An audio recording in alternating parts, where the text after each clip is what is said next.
Hi guys! So today ay nagpa-diode laser hair removal ako sa SM Center Imus. And this is my first session. Ayan, pakita ko sa inyo yung clips.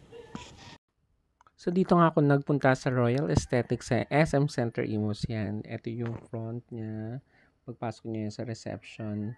And then, ito yung loob niya. So, makikita nyo. Ayan. So, umupo na ako doon sa kanilang clinic. Pumasok na ako doon. So, ayan. So, syempre, humiga na ako. And then, ready na ako magpa-treatment para magpaganda. Ayan. So, ayan.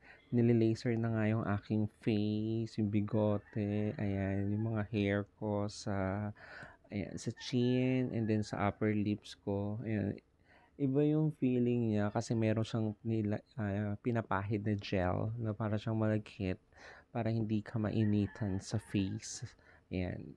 So, minsan nakakagulat lang and then, pero pag nasanay ka na, and, hindi siya masakit guys. So, sobrang niya, relaxing talaga yung treatment na ito.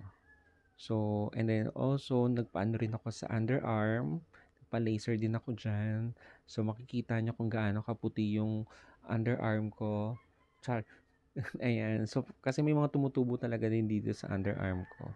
So, ayun. So, sabi ni ate, 8 to 10 hours bago daw basain. So, after the treatment. So, okay naman yan.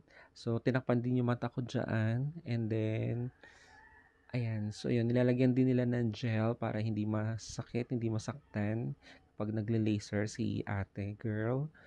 And so, kung gusto niyo din magpaganito ng treatment, punta kayo sa Royal Aesthetic SM Center, Imus. Sa Imus po ito. Ayan. So, ako nagsando ako kasi para maitaas ko ang aking kilikili. So, yun. Tapos na nga yung aking treatment. So, ang problem ko lang naman talaga is dito yung sa upper lips ko yung bigote. Eh, lagi talagang sobrang kumakapal na yung mga bigote. So, araw-araw ako nagsishave. So, nang nalaman ko yung diode laser hair removal na yan. So, ayan, tinry ko. This is my first session. So, hindi naman siya masakit. Pero nung pumunta ako doon, nag-shave ako. So, sabi pala ng gumawa sa akin, kapag pupunta ka doon, mas magandang sila na magpa-shave. Sila na yung mag-shave sa'yo, pati sa kilikili. Or, kung gusto mo naman nahihiya kang mag-shave, ikaw ang mag-shave, pero pipicturean mo bago ka mag-shave kasi pakita mo sa kanila. Parang ganun. So, sa una, medyo nagugulat lang ako dahil dun sa machine.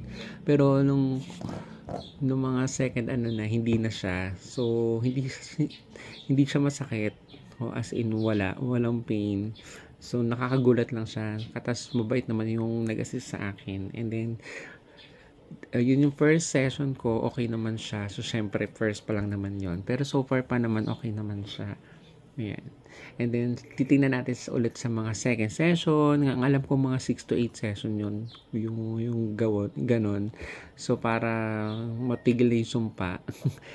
And then, hindi ko alam kung ano mangyayari. Syempre, first session ko pa naman yun. I-update ko kayo sa mga susunod na vlog. So, iba-vlog ko yung diode laser hair removal na ito. So, para doon sa mga gusto rin na magpaganitong mga treatment, lalo doon sa mga underarm nila. Ayan. So, diba, ang kinis na saka walang hair. Diba? Yun lang.